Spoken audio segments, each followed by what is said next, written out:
Pessoal, bom dia, a paz do Senhor Jesus, a paz de Cristo. Uma manhã de quarta-feira abençoada para vocês. Que o Senhor possa falar aos nossos corações nessa manhã. Eu peço desde já que você curta esse vídeo, se inscreva no canal, se ainda não é inscrito. Eu vou ter como texto base nessa mensagem o texto que está lá em 2 Crônicas, no capítulo 15, no versículo de número 1. Diz assim a palavra de Deus.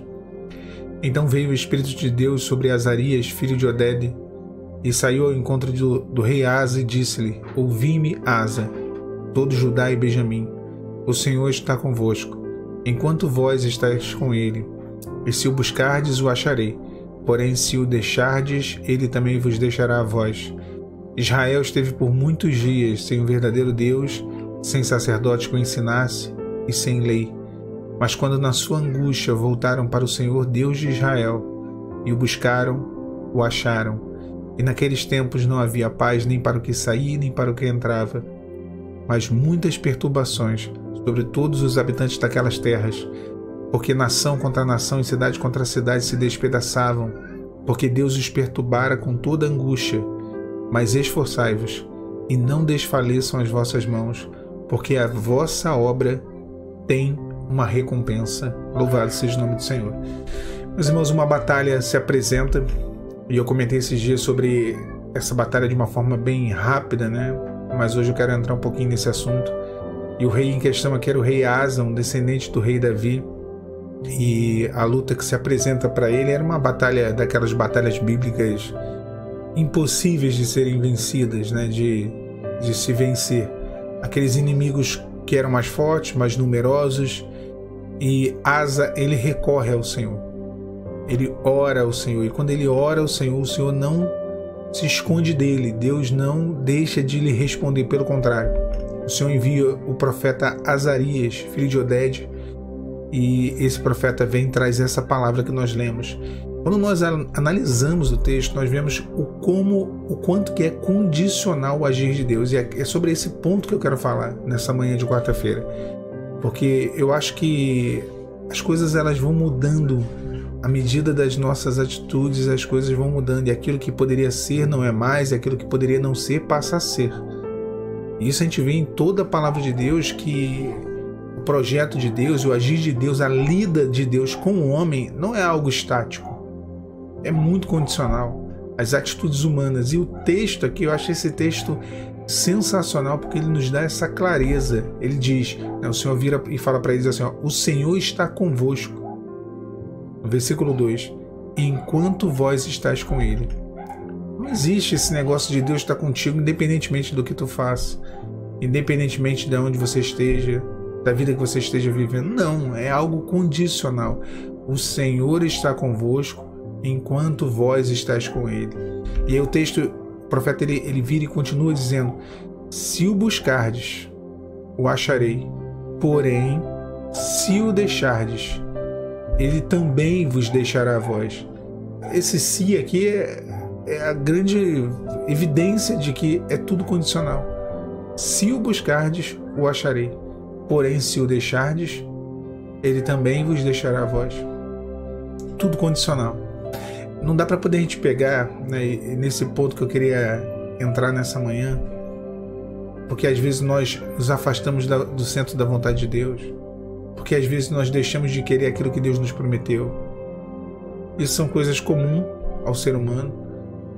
Se a nossa vida fosse aquele mar de rosas idealizado na nossa trajetória, talvez no início da nossa vida cristã, quando nos batizamos, quando aceitamos o Senhor, agora meus problemas vão ser resolvidos, afinal de contas eu conheço o Senhor, agora eu estou na presença do Senhor. Mas não é bem assim. A gente vai vivendo e a gente entende que não é assim. A gente oscila, que a nossa fé oscila, que o nosso ânimo acaba. Esmorecemos, nos enfraquecemos, abandonamos, às vezes nos afastamos do primeiro amor, esfriamos totalmente. Então o texto ele fala dessa condicionalidade. O texto ele mostra isso. Enquanto vocês estiverem com Deus, o Senhor vai estar com vocês. E é até bem propício o profeta falar isso, bem pertinente, porque naquele momento Israel tinha abandonado o Senhor.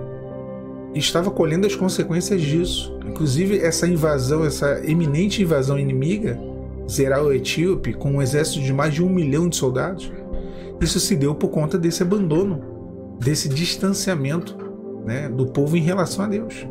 Tanto é que o texto ele vem dizendo, ó, no versículo 3, Israel esteve por muitos dias sem o verdadeiro Deus, e sem sacerdote que o ensinasse, e sem lei. Eu vou falar por mim, quantas vezes eu estive por muitos dias sem o verdadeiro Deus, servindo a falsos deuses. Oh, Alan, como assim falsos deuses?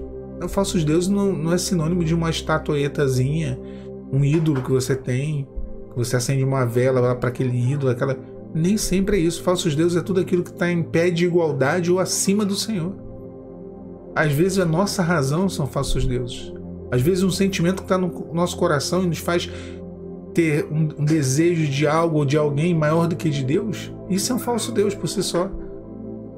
Falso Deus, idolatria ou falso deuses, é tudo aquilo que está em cima, acima do Senhor ou igual ao Senhor. Quantas vezes eu priorizei coisas em detrimento do reino de Deus? E quantas vezes, irmãos, é uma pergunta, né, que você pode fazer para você nessa manhã. Você também tem agido assim? Nós agimos assim. Não que seja correto, mas infelizmente é uma realidade. E o texto ele diz que Israel esteve muitos dias sem o verdadeiro Deus, sem sacerdote que o ensinasse.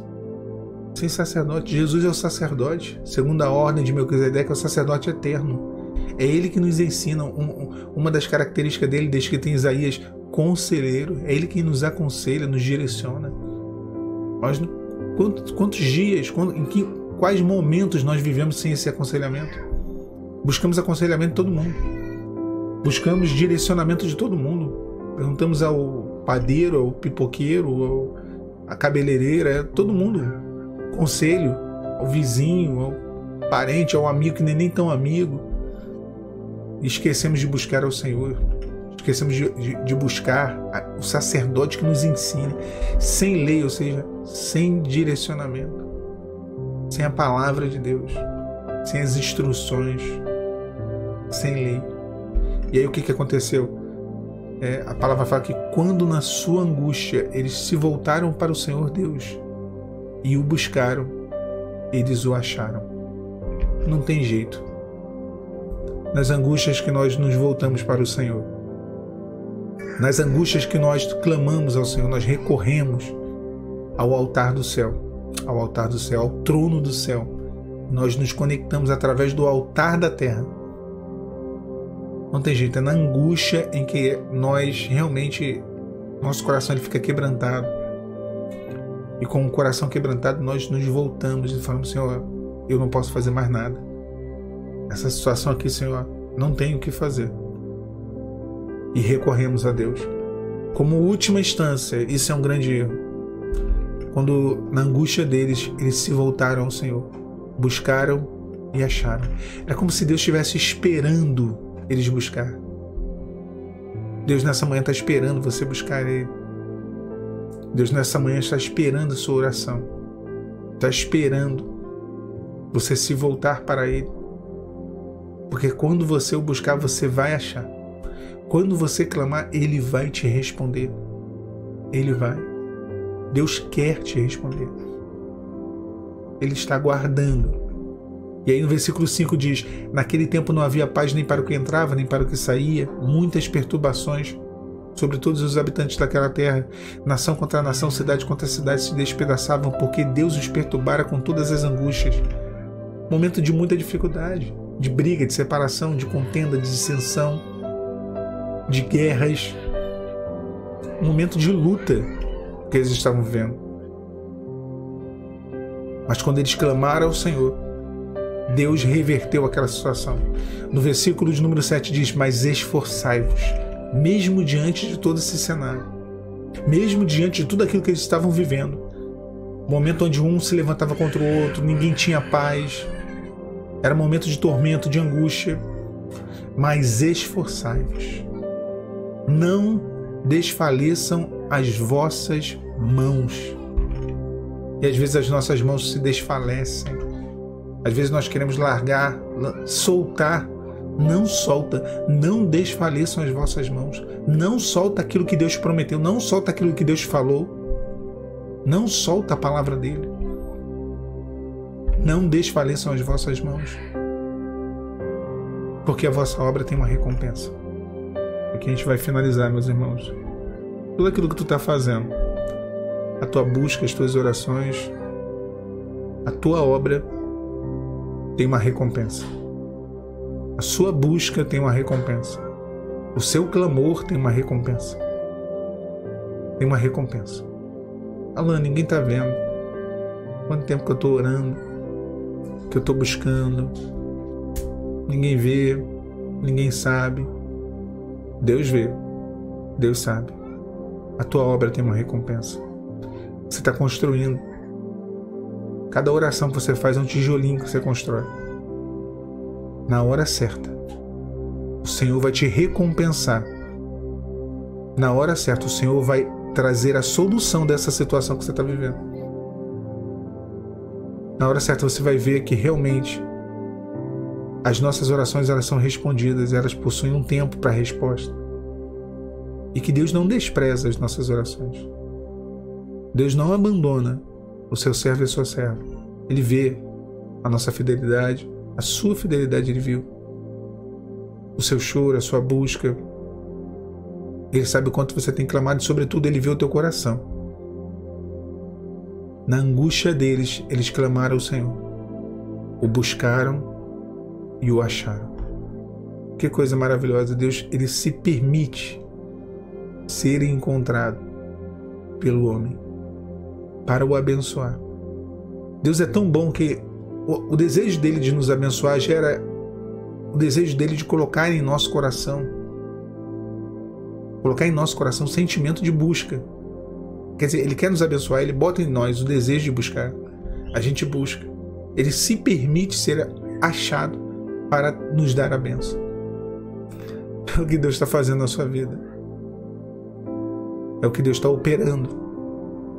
Descansa. Deus te abençoe, meu irmão, minha irmã, nessa manhã de quarta-feira. Que Deus te abençoe nesse dia, nessa quarta-feira, ao longo desse dia. E tenha certeza que o teu trabalho, a tua obra, tem uma recompensa. A paz do Senhor Jesus.